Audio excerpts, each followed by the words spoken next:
ونسلم على رسوله الكريم أما بعد بسم الله الرحمن الرحيم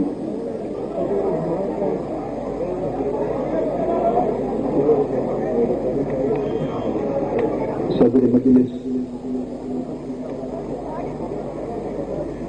زیب سجادہ دربار عالیہ فیض آباد شریف حضرت پیر طریقت میاں محمد قاسم قادری صاحب دامت برکاتہ، محترم پیر طریقت میاں غلام جیلانی صاحب سجادہ نشین سری نگر، حضرت محترم پیر فضل ربانی صاحب زیب سجادہ دربار عالیہ میریاں شریف، حضرت محترم پیر سید عارف حسین جیلانی صاحب زیب سجادہ دربار عالیہ پناگ شریف، دیگر مشائخ نظام،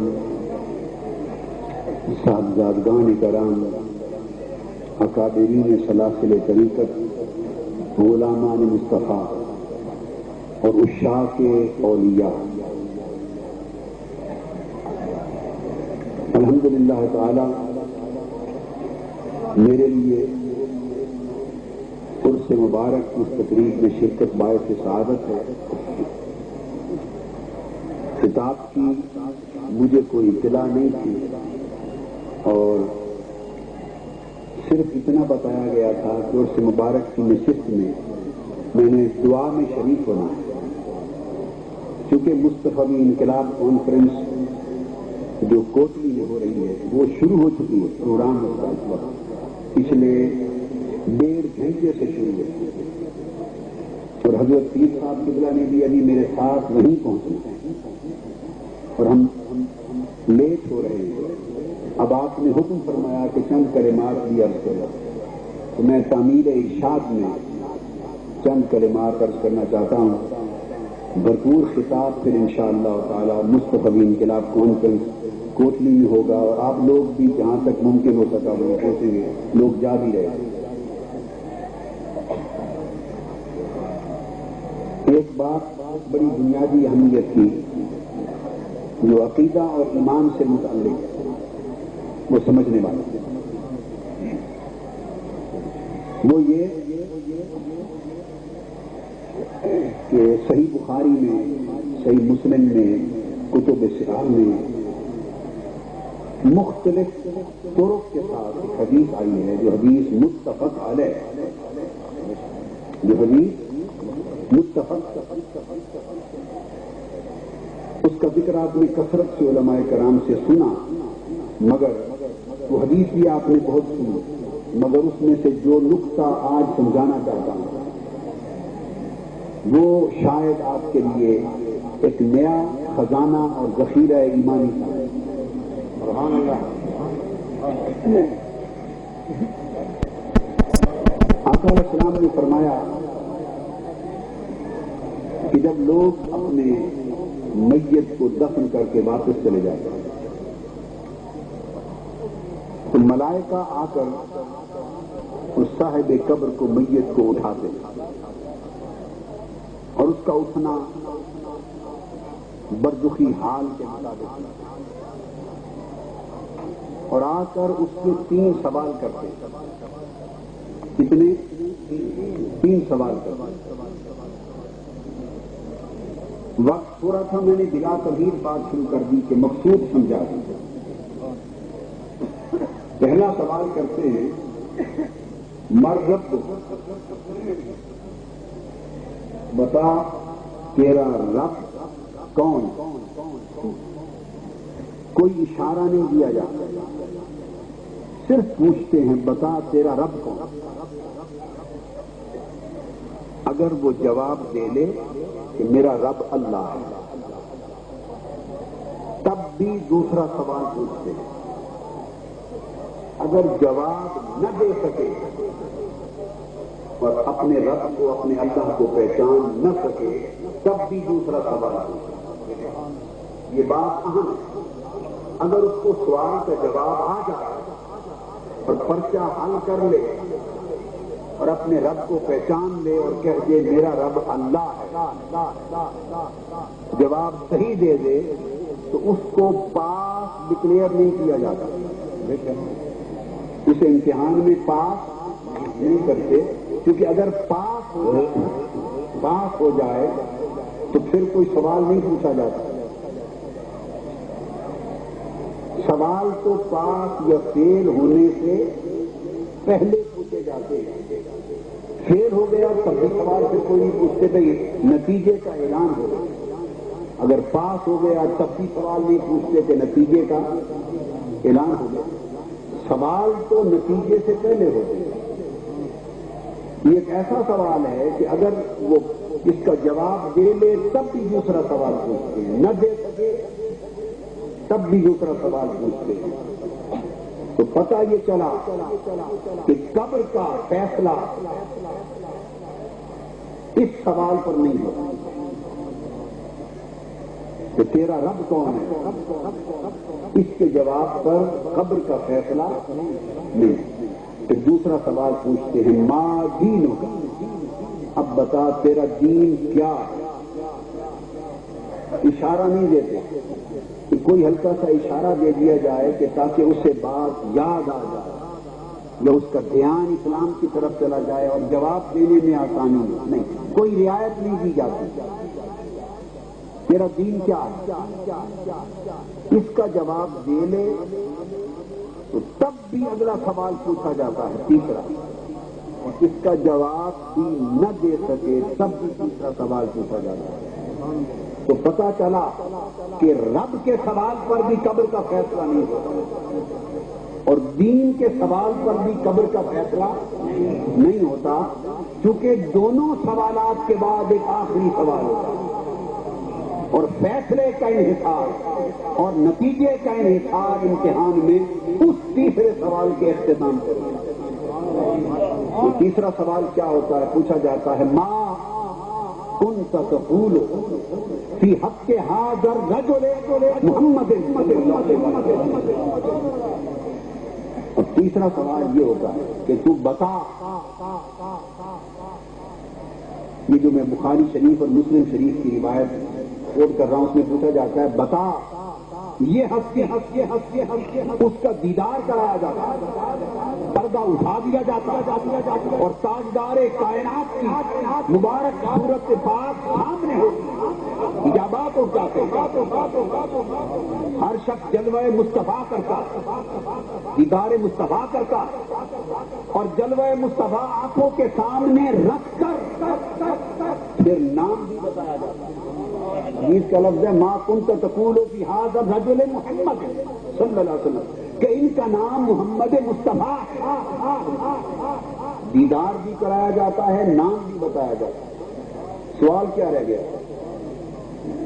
یہ بات جو میں نے کہی تھی کہ حدیث تو ساری زندگی سنی ہوگی آپ نے، مگر جو نقطہ سمجھانا چاہتا ہوں شاید یہ ایک نیا ذخیرہ آپ کو ملے، وہ یہ بات ہے کہ تمہارا رب کون ہے۔ بات سمجھ میں آ گئی کہ سوال ہے، ٹھیک ہے کہ نہیں؟ اگر سوال میں جواب بتا دیا جائے تو وہ سوال رہتا ہے، بولیے نا، وہ تو کہتے ہیں پرچہ لیک آؤٹ ہو گیا، وہ تو امتحان بھی نہیں ہوتا۔ پوچھا ماں دینوں کا تیرا دین کیا ہے، کوئی لیک آؤٹ کیا تو جواب بولیے نا، تو سوال سمجھ میں آیا۔ اب تیسرا سوال ایسا ہے کہ اس میں سامنے دیدار بھی کرایا جا رہا ہے اور نام بھی بتایا جا رہا ہے۔ اب پوچھنا یہ چاہتا ہوں کہ سوال کیا ہوا؟ نام بھی بتا دیا اور دیدار بھی کرا دیا۔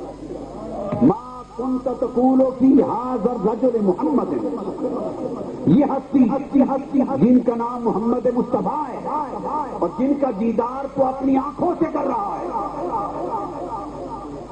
بتا دیا نا۔ تو میں آج بتانا یہ چاہتا ہوں کہ پھر سوال کیا ہو، سوال سمجھنے والا۔ رب کے لیے پوچھا تھا تیرا رب کون ہے، دین کے لیے پوچھا تھا تیرا دین کیا ہے۔ جب آقا دو جہاں صلی اللہ علیہ وآلہ وسلم کی بات آئی تو پردہ اٹھا دیا، دیدار بھی کرا دیا، نام بھی بتا دیا۔ تو اس کا مطلب یہ ہے کہ اب نہ نام پوچھا جا رہا ہے، نام نہیں پوچھا جا رہا، اور شکل مبارک کی پہچان بھی نہیں پوچھی جا رہی کہ سب کچھ بتا دیا۔ سوال یہ ہے ما کنت تقول فی هذا، بتا مرنے سے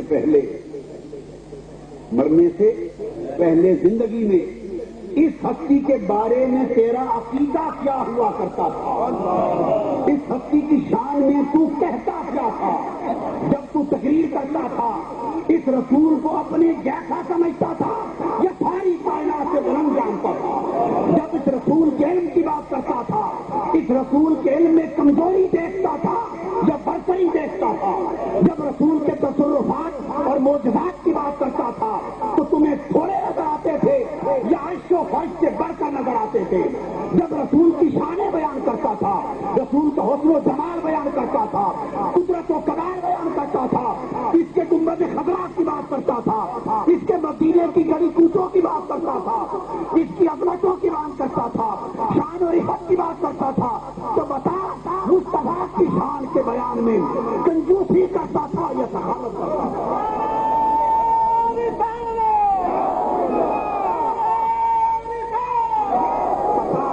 اس مصطفیٰ کے ذکر میں ڈنڈی مارتا یا کھول کر غلامی کا حق ادا کرتا تھا؟ مصطفیٰ کا ذکر سن کر تیرا دل کھل جاتا تھا یا کھل جاتا تھا؟ مصطفیٰ کی یاد سن کر، نعت سن کر، جلوے سن کر، مصطفیٰ کی عظمتوں کا تذکرہ سن کر تو باری باری جاتا تھا یا تیرے چہرے پر قبض ہو جاتی تھی؟ یہ پوچھا جاتا ہے، اب سمجھے نا؟ یہ پوچھا جاتا ہے بتا زندگی میں اس ہستی کے بارے میں تو کیا کہا کرتا تھا، کیسے درس دیتا تھا اس کی شان میں؟ کیا گزرتے گزرتے رسول کی شان کا ذکر کرتے ہوئے تیز گزر جاتا تھا؟ کیا میرے محبوب کی بات گول مول طریقے سے کر کے آگے گزر جاتا تھا، یا جب میرے محبوب کی بات آتی تھی تو رک جاتا تھا، تھک جاتا تھا، ساری رات بیت جاتی تھی اور ذکر مصطفیٰ ختم نہیں ہوتا تھا، سارے لمحے بیت جاتے تھے اور عشق مصطفیٰ کے آنسو تھمتے نہیں تھے؟ بتا مرنے سے پہلے کیسا اس مصطفیٰ سے کیسا عقیدہ تھا؟ تو میں بتانا چاہتا ہوں آج جو بات، یہ سوال پوچھا جاتا ہے، اس لیے اعلیٰ حضرت نے کہا آج لے ان کی پناہ، آج مدد مانگ ان سے، کل نہ مانے گی قیامت کو اگر مان۔ جب جلوہ سامنے ہوگا دکھایا ہی نہیں جا رہا تو وہاں تو جو نہیں پہچانتا وہ بھی پہچان دے، شان جو انہیں کی ہے، مگر اس وقت کی پہچان کام نہیں آئے گی لوگوں، کام آج کی پہچان آئے گی۔ آج عظمت سے مصطفیٰ کو پہچان لو، آج غلامی مصطفیٰ کا پٹا گلے میں ڈال لو، آج عشق مصطفیٰ کی شراب پی لو، آج مصطفیٰ کے گلی کوچوں کا سب بن جاؤ اور بے مصطفیٰ کا پٹا گلے میں ڈال لو۔ جو آج مصطفیٰ کا ہو گیا خدا اس کا ہو گیا۔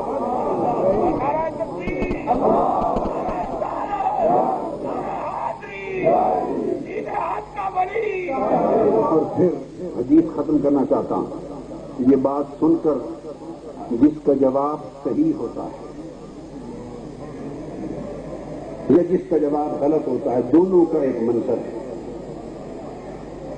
ادھر دوزخ دکھائی جاتی ہے، آگ، ادھر جنت دکھائی جاتی ہے، اور کہا جاتا ہے تو نے درست پہچان کر لی کہ جس کا عقیدہ آج حضور کی نسبت صحیح نہیں، وہ قبر میں حضور کو دیکھ کر بھی پہچان نہیں سکے گا، نام سنے گا مگر پہچان کر نہیں سکے گا، اس کا شعور سلب کر لے گا۔ اور جس کا عقیدہ آج درست ہے، جس کا عقیدہ آج درست ہے، وہ آقا کو پہچان لے گا، قدموں پہ گر پڑے گا۔ اور کچھ وہ بھی ہیں، کچھ وہ ہیں جو مصطفیٰ کو پہچان لیں گے، مصطفیٰ کو پہچان لیں گے، اور کچھ وہ بھی ہیں کہ جب فرشتے اس سے پوچھیں گے کہ تو ان کو پہچانتا ہے، تو مصطفیٰ آگے بڑھ کے خود فرمائیں گے اس سے میری پہچان نہ پوچھ، مجھ سے پوچھ کے یہ کون ہے؟ میرا غلام تھا، مجھ سے پوچھ کے یہ کون ہے؟ تو آقا اپنی پہچان کا صلہ عطا فرمائے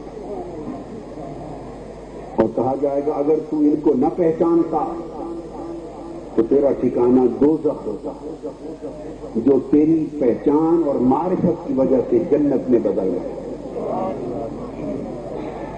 اور پہچان نہ کرنے والے سے کہا جاتا اگر تو ان کو پہچان لیتا تو تیرا ٹھکانہ یہ جنت ہوتا، مگر پہچان نہ کر سکنے کی وجہ سے بدل کر دوزخ بن گئے۔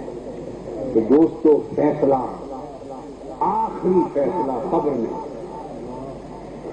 نہ وہ رب کے سوال پر ہوگا نہ دین کے سوال پر ہوگا، یہ دونوں سوال مصطفیٰ کی معرفت کے سوال میں تم کرے گا۔ جو مصطفیٰ کو پہچان لے گا وہی خدا کو پہچانے گا، جو مصطفیٰ کو پہچان لے گا وہی اسلام کو پہچانے گا، اور جو مصطفیٰ کا نہیں وہ خدا کا نہیں، جو مصطفیٰ کا نہیں وہ اسلام کا نہیں۔ لہذا اسلام وہی معتبر ہے جس کے ماتھے کی چومر مصطفیٰ کی معرفت، اور توحید وہی معتبر ہے جس کے سر کا تاج مصطفیٰ کی معرفت۔ اور جب وہ حضور کو پہچان لے گا اور ان کی غلامی میں آ جائے گا تو ملائکہ کہیں گے نم میں کنومت، حکم ہوگا کہ تو نے مصطفیٰ کو پہچان لیا، اب پہلی رات کی دلہن کی طرح آرام سے لیٹ جا، اب تجھے تیرا محبوب ہی آ کے اٹھائے گا اور کوئی تنگ نہیں کرے گا۔ یہ جو عروج فرمایا پہلی رات کی دلہن کی طرح آرام کر، پہلی رات کی دلہن کی طرح لیٹ جا، سو جا، اس عروج سے عرس نکلا۔ عروج کا معنی ہے شادی، اور نومت العروج کا معنی ہے دلہن کی پہلی رات کی نیند۔ وہ نیند سو جو دلہن پہلی رات میں ہوتی ہے۔ جنہوں نے حضور کو پہچان لیا وہ صاحبان عرس بن گئے، جنہوں نے حضور کو پہچان لیا اور جن کو حضور نے پہچان لیا وہ صاحبان عرس بن گئے، اور جو صاحبان عرس بنے ان کو حکم ہوا کہ پہلی رات کی دلہن کی طرح سو جاؤ۔ ایک اشارے میں بات کریں، مجھے آپ بتا دیں بھلا پہلی رات کی دلہن بھی کبھی سوتی، اس کو نیند آتی؟ اسے تو محبوب کی آمد کا انتظار رہتا ہے، لیٹتی ہے مگر سوتی نہیں، لیٹتی ہے مگر سوتی نہیں۔ اشارہ دے دیا یہ جو اولیاء اللہ ہے ان کا سونا پہلی رات کی دلہن کی نیند ہوتا ہے، لیٹتے ہیں مگر سوتے نہیں۔ تو یہ نہ سمجھو کہ ان کے ہاں آنے والوں کی پہچان نہیں ہوگی، جواب نہیں ہوگا، ان کو خبر نہیں ہوگی کون آیا کون گیا، نہیں، یہ سوتے ہیں مگر ان کا سونا پہلی رات کی دلہن کی طرح ہوتا ہے، آنکھیں بند رکھتے ہیں سب تک۔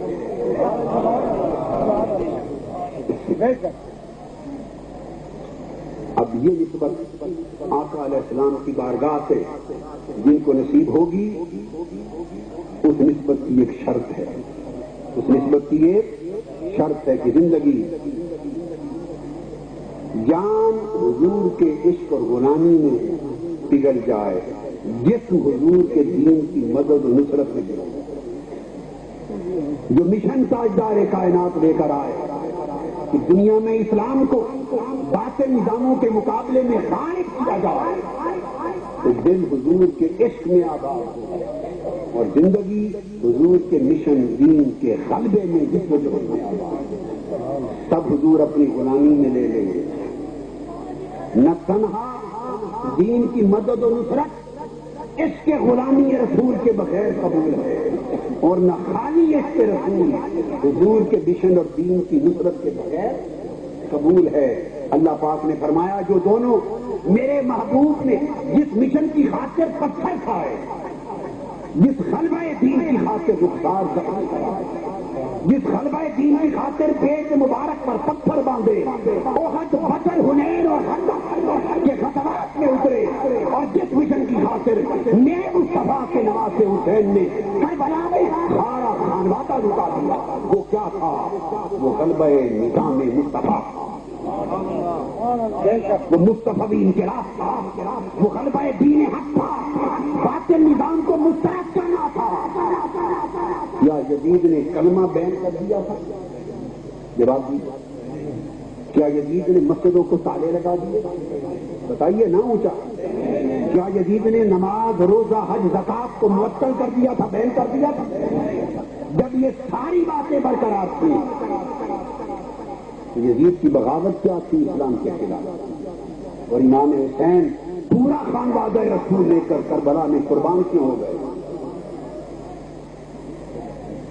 کربلا کی قربانی کا مقصد صرف ایک تھا کہ یزید کہتا تھا حسین آپ صرف مسجد اور خانقاہ میں بند ہو جاؤ، منبر پر بات کیا کرو، تقریر کرو، ہدایت دو، تبلیغ کرو، قرآن کا بات کریں، رشد و ہدایت دیں، لوگوں کو اللہ اللہ بتائیں، آپ منبر و مسجد سنبھال لیں، میں اس میں دخل نہیں دیتا.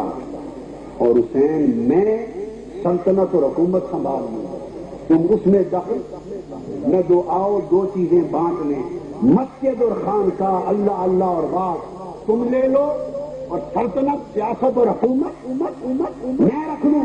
حسین نے مسترد کر دیا، فرمایا بدبخت یزید، منبر و مسجد بھی میرے نانا مصطفیٰ کی ہے، اور سلطنت و حکومت بھی میرے نانا مصطفیٰ کی ہے. دین کے دو ٹکڑے نہیں ہونے دیے. اور یزید کے خلاف کیوں کھڑے ہو گئے؟ یزید کرپٹ تھا. کیا تھا؟ بدعنوان تھا، سرکاری خزانوں سے محلات بناتا تھا، محلات میں گھوڑے کتے پالتا تھا، شرابیں پیتا تھا، پانی تھا، بدکار تھا، لٹیرا تھا، بڑھیا تھا، حضور کی امت سے ظلم کرنے والا تھا. اس کے علاوہ بھی کوئی جرم تھا؟ بولیے. یہ جرم تھے جن کے خلاف امام حسین سینہ سپر ہو کر میدان کربلا میں آ گئے. حسین کی روح آج پکار رہی ہے کہ لوگوں آج بھی جدیدی نظام سے مختلف نظام نہیں، آج بھی سرکاری خزانوں سے محلات بن رہے ہیں کہ نہیں؟ اونچا بولی. بنے ہیں کہ نہیں؟ سرکاری خزانوں سے رائے بیر کے محل سے لے کر لندن کے سرے محل تک بنے ہیں یا نہیں؟ آج وزیر اعظم ہاؤس میں کتے گھوڑے سیبوں اور باداموں کے مربوں پر پلتے ہیں یا نہیں؟ آج قوم کے خزانے پر کرپشن اور لوٹ مار ہوئی ہے یا نہیں؟ آج کروڑوں غریب عوام لٹ کر غربت کی آگ میں جلے ہیں یا نہیں؟ بولیے. شریعت محمدی کا مقام،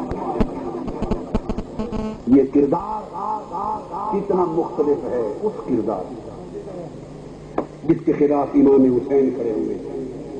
مسلمانوں، نظام مصطفیٰ کے متوالوں اور حسین کے غلاموں، روح حسین صدا دے رہی ہے. پھر مارکہ کربلا بتا اور وقت کے جدیدی نظام کا تختہ الٹ دو. مصطفی انقلاب کے لیے، نظام مصطفیٰ کے لیے، عظمت و تعظیم مصطفیٰ کے لیے، تقدس و مقام مصطفیٰ کے لیے، اور نفاذ نظام مصطفیٰ کے لیے، مظلوموں کے لیے، غریبوں کے لیے، دکھیوں کے لیے، محروموں کے لیے، کسانوں مزدوروں کے لیے اٹھو. حسین کا علم اور مصطفیٰ کا علم ہاتھ میں اٹھاؤ اور مشائخ رسم شبیری ادا کرتے ہوئے کربلا کی طرف چلے. حسین کا امام حسین کا مشن کو زندہ کرے، میدان میں اترے اور نظام مصطفیٰ کا علم ہاتھ میں لے اور اس تخت کو الٹ کے رکھ دیں جس نے قوم کو مصطفیٰ کے دین سے دور کر دیا. یہ پیغام عرف ہے. جنہوں نے مصطفیٰ کو پہچان لیا اور جن کو مصطفیٰ نے پہچان لیا، یہ پہچان تب نصیب ہوگی کہ تمہارا جینا مرنا مصطفیٰ کے عشق اور مشن دونوں میں ہے. عشق مصطفیٰ اور مشن مصطفیٰ، ان دونوں میں اگر فنا ہو جاؤ تو حضور اپنا بنا لیں گے. حضور اپنا بنا لیں گے. اور آخری بات، آج وقت ہے مصطفی انقلاب سرزمین کشمیر کو پکار رہا ہے. یہ مشائخ اعظام یہ خانقاہوں سے نکل کر رسم شبیری ادا کر حضرت باجی سرکار کا دربار اور یا صلحاء مشائخ وابستگان خلفاء مریدین، آپ کا فریضہ ہے کہ عزت دین مصطفیٰ کے لیے یکجا ہو جائے اور ناموس نظام مصطفیٰ کے لیے کھڑے ہو جائیں. اپنی قوت دوسروں کو تخت پر بٹھانے کے لیے مت دو. وہ مصطفیٰ کے دین کا تخت ہے، ان سے چھین لو، ان سے چھین لو اور فقیر بن کر آگے بڑھو اور مصطفیٰ کے نظام کو، مصطفیٰ کے مقام کو تحفظ دینے کے لیے انقلاب کرتے جا رہا. میں امید کرتا ہوں کہ تمام مشائخ اعظام اور اولیاء اللہ کے ماننے والے میرے پیغام کو سمجھ گئے اور جھنڈا مصطفی انقلاب کا اٹھا کر مشائخ اعظام کی سرپرستی میں اس قافلے کی قیادت کرتے ہوئے آگے بڑھیں گے. میرا انقلاب اس کی ابتدا مدینہ اور انتہا کربلا ہے. رب کائنات کی قسم، میں نے ایک انقلاب کا سامان، اس کا فکر، اس کا منشور، اس کا پروگرام گنبد خضرا سے خراب کیا ہے، مدینہ کے گلی کوچوں سے لیا ہے، مصطفیٰ کے فرمان سے لیا ہے.